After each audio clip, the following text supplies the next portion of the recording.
I want to go to India because I just want to get out of the United States for a little bit, and I felt like this will be an opportunity to do something good and help some kids out in some orphanages and hope to see a little bit more of the world, even though it is in my mother country. I've always wanted to experience a culture completely different than mine, and India seems like a perfect opportunity to do so.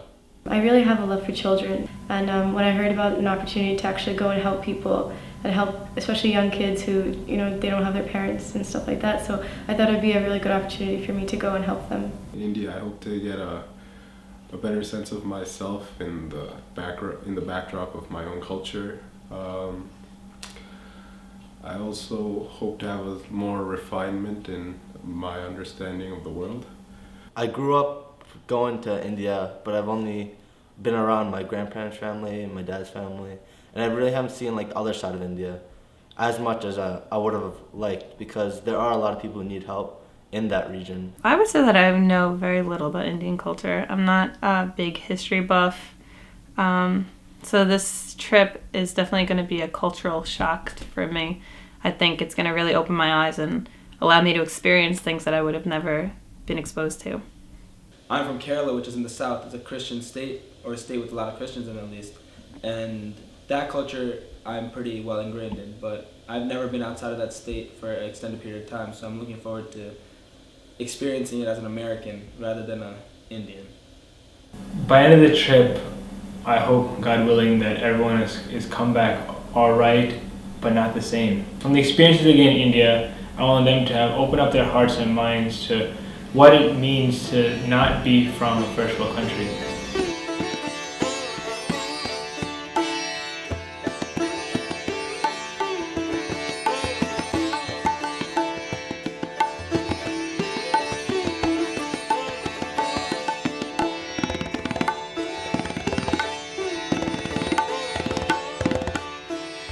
So the first night that we were here, we were in Mumbai, and we ate dinner at this restaurant.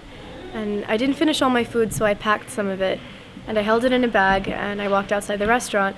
And when I did, there was a little girl, and she might have been maybe 3 or 4 years old, and she started tugging the white bag that I was holding with the food, and she started saying, "My food, my food." And that's when I realized, like, she wanted my food. And I let go, and I gave it to her. And these kids, like, they don't have like an opportunity to go to school and stuff like that, because like all their time is being taken up by finding food, trying to survive like every day, like taking it a step at a time. So that's just something that really touched me. I think India is really great so far. We're having a lot of fun. It's kind of what I expected, but just a cultural shock, I guess. Just seeing how much poverty is pretty shocking. It's kind of depressing to see all like the poor people sleeping on the streets like at night when we were wandering. But it's been pretty cool. The city life is kind of different, but it's been pretty interesting. What shocks me about Mumbai is how dirty it is, I guess. Like, I expected it to be, not westernized as much as like New York, say, but there's a lot of garbage like everywhere, and a lot of poverty. I mean, in New York there's homeless people all over the place, but here they're literally lined up on the curbs at night. It's really depressing. India is known to have like one of like the wealthiest people around the world. So like to see the state that Mumbai was in was really shocking for me, because like I was expecting it to be much more like New York, but it wasn't so much as the suburban, like more of like rural areas that we find. So that was really shocking for me.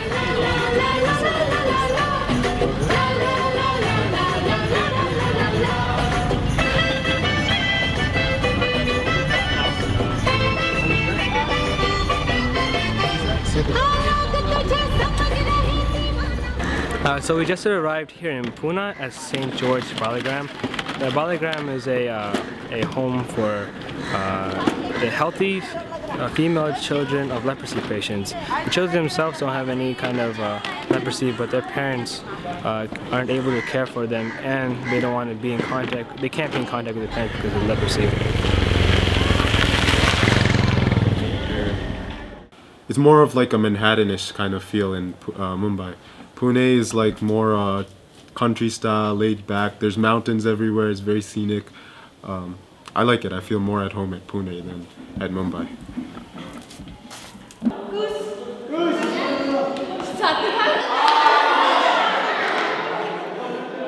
We've been just interacting with the kids. We haven't gotten as much of a taste of the city, but it's been fun. We just played a little frisbee with them. Very involved, active children, and it's been great. What amazes me the most about these kids is how bright they are. They absorb new material so quickly. I taught them the entire American Sign Language alphabet, and we went over it maybe twice, and they know every single sign. It's just amazing how bright they all are. Hold your sign up high. Good, good. All right, ready? One more time. We're gonna put your signs down. Ready? I love you. I love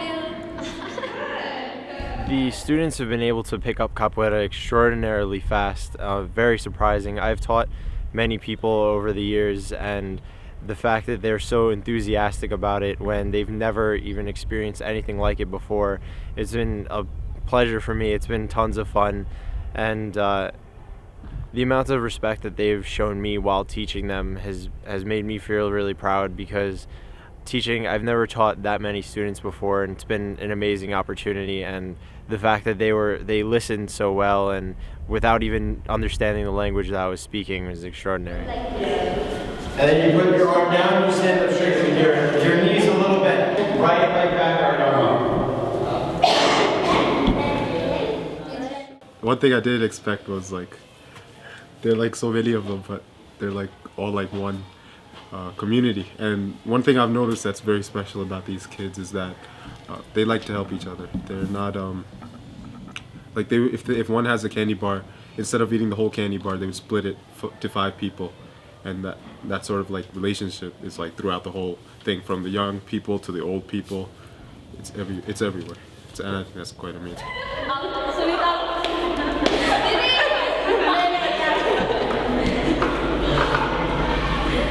You can change the direction. So I just did it this way.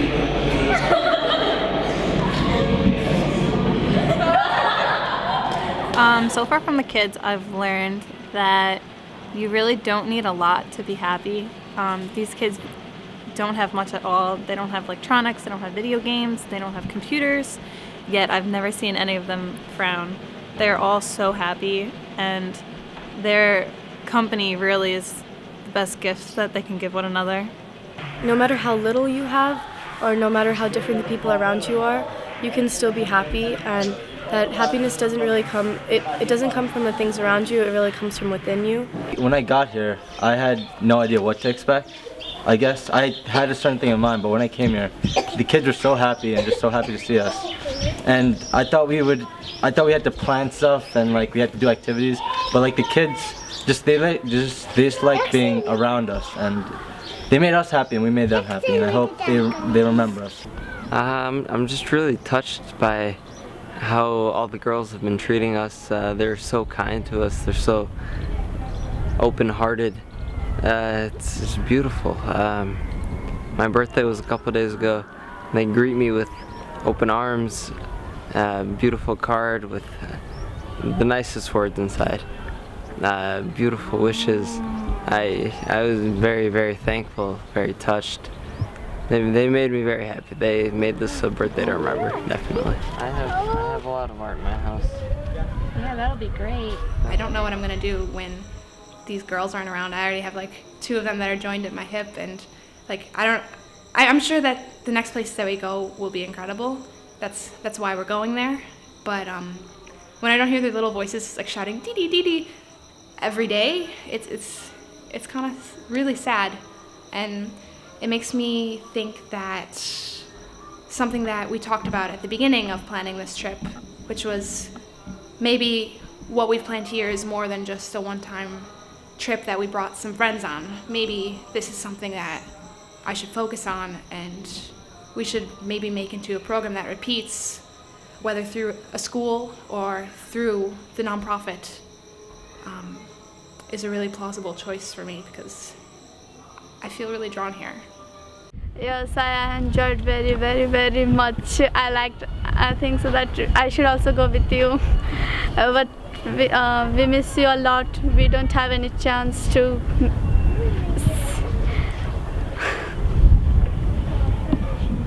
Leaving Pune, St. George Balikagram was one of the hardest things I had to do.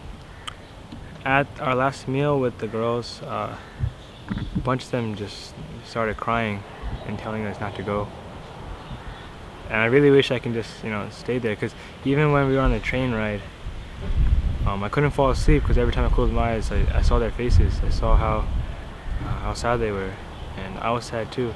And I couldn't get past the fact that a lot of them really thought that and it may be the truth that we may never see each other again. I may never be able to be, their bhaiya, their older brother. Something that that hurt deep inside. They're really great girls, and I miss them a lot. They miss us. I look forward to the 4 other places to go to, but I don't know, these girls are gonna have definitely a special place in my heart.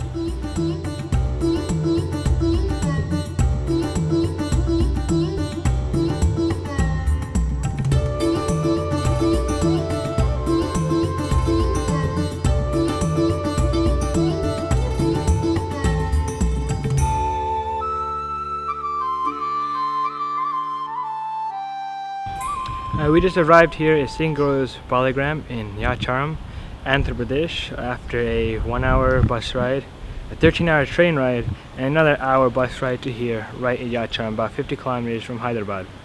Here we have a boys' home that takes care of 78 healthy male children of leprosy patients. Yacharam, compared to like Mumbai or Pune, it's very different. The compound, like where the boys live, it's pretty big, and it's so nice to see, like, they offer them this huge space where they can play, live, and become a huge families. And like it's so nice to like see like how they're so self-sufficient in like raising their own cows, like poultry and everything. So like it's good that they don't have to like depend on like the government or anything like that. So it's like they're very self-sufficient. I like that. Yeah, did you get some? I am down on 43 Washing our own clothes in India was a pretty unique experience also, because I'm just used to throwing my clothes in the laundry bin, and my mom just doing it for me. But now here we're churning the clothes with our own hands and detergent, and like we're beating it against rocks, and this is actually the first time I've actually like sun dried my clothes, which is pretty weird. Instead of using a washing machine, we basically take like a rock and smash clothes on it, and I find that really novel and interesting. So I would really like to do that in the US too, but fortunately I think it'll be hard to find a rock. And yeah.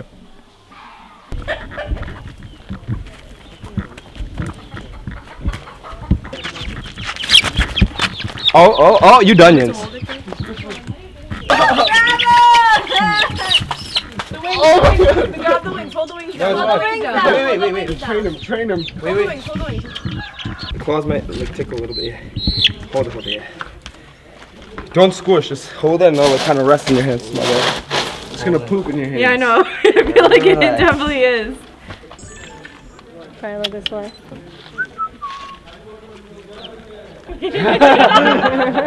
Very cute.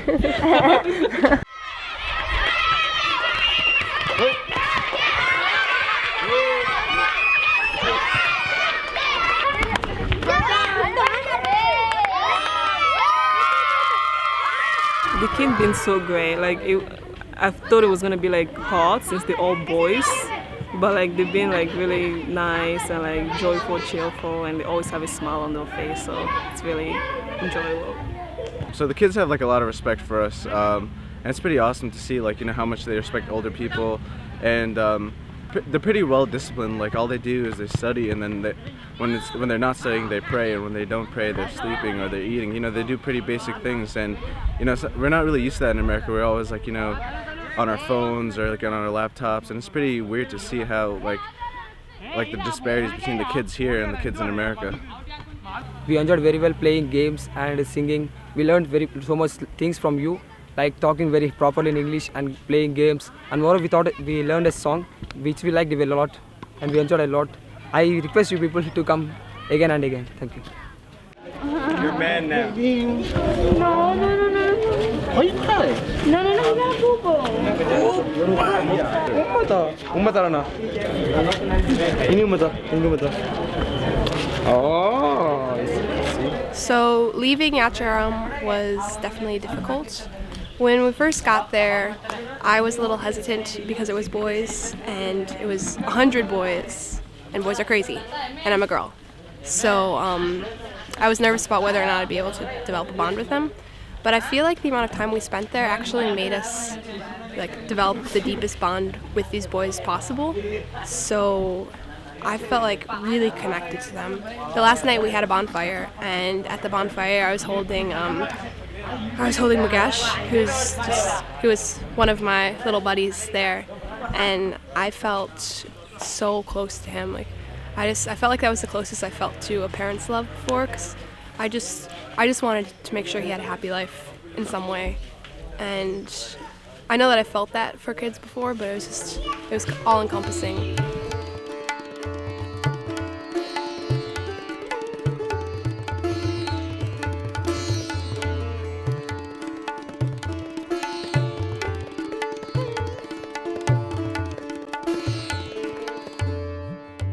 After another 13-hour train ride from Hyderabad to Bangalore, we have arrived at Singagorio's Deyabhavan.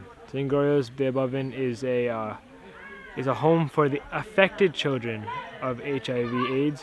Affected is different from infected, meaning one of their parents has HIV, but they are healthy themselves. We stayed at the home here with 44 children. We came last night. And so far this morning we went to a local high school where we got an entire 10th grade class with their names registered with their blood types, their weights, and their blood pressures, so that they can be put into a system just in case anything were to happen. All this stuff is on record for this local hospital.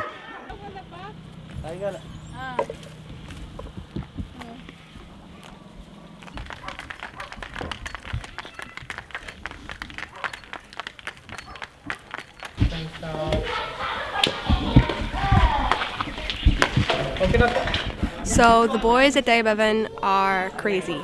They are so energetic, so smart. Like you've got a 5-year-old who speaks perfect English, who's scoring 100% on all his tests.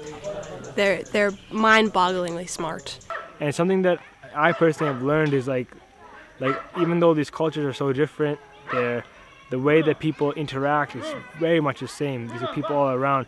For when we were in Pune, the girls there called us Bhaiya or Didi for older brother and sister. And when we came to Yacharam and now when we're in Karnataka, a different word, they use Anna and Akka for older brother and older sister, but that's how they interact with us. Their interaction with us are like older brother and older sister. All we did was move from one climate to another, but the same kind of love and same kind of satisfaction that we get from the kids is there. Today I saw so many guests here, so I love to play with them. In that case, I love them.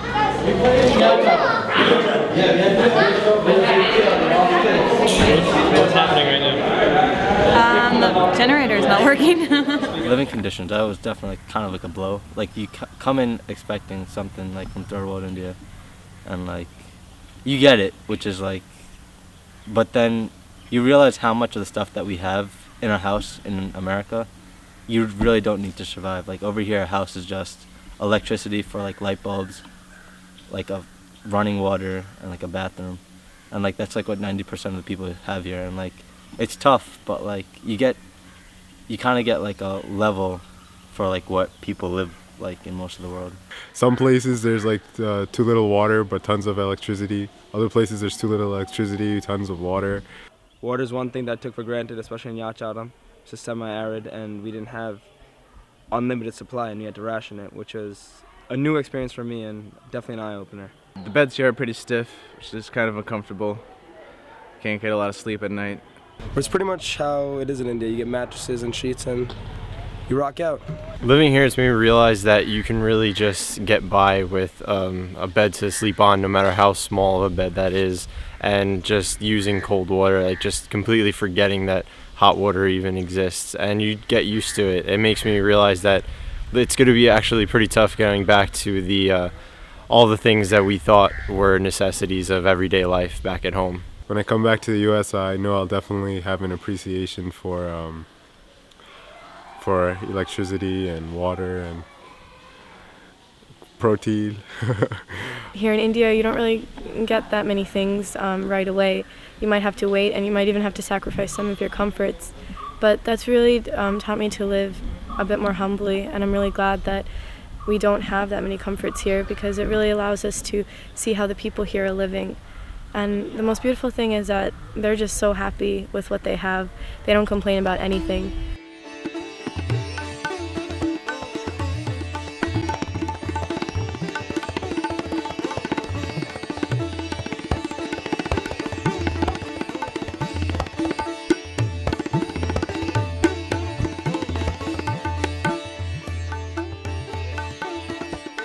After a short break in Malayaka, my hometown, to see a great festival, we have now arrived at St. Paul's Balapavin in Puduparthi, in the mountain ranges of North Kerala.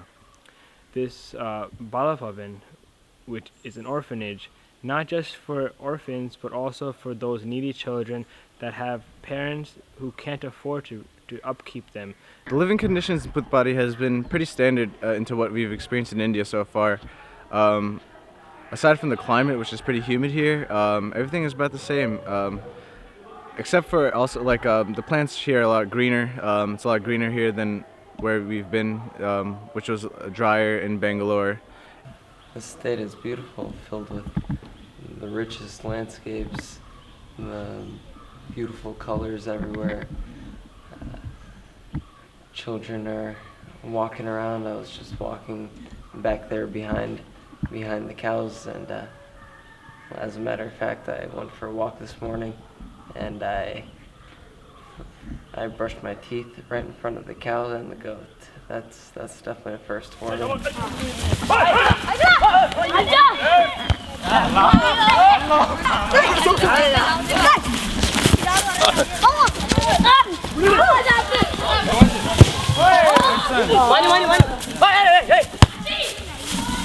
My experience at the orphanage in Puduparthi has been a little bit different, since there's a little bit of a language gap, a little bit of language barrier, and so it's been a different experience because we've had to communicate through different means. We had to use a lot more hand gestures, and but I mean, although it was kind of tough initially, we settled our differences and we were able to communicate, which is a great feeling. My interactions with the kids has been like very superb. For the most part, the interactions have been helped by the kids themselves. They're all like willing, and they find enthusiasm and enjoyment in anything that you do. So I really liked it, and I learned a lot from them because they all have like these very sad, traumatic stories, and at the same time they're able to like smile and laugh. We're all different races. And they don't look at us differently. They look at us as equal, as like we're equal to them. So I think that's something great that they have. They don't judge anyone, and they're all of them are friendly. They like to talk to you. They share their stuff with you. They don't look at us different, which is great. They look at us as actual brothers and sisters.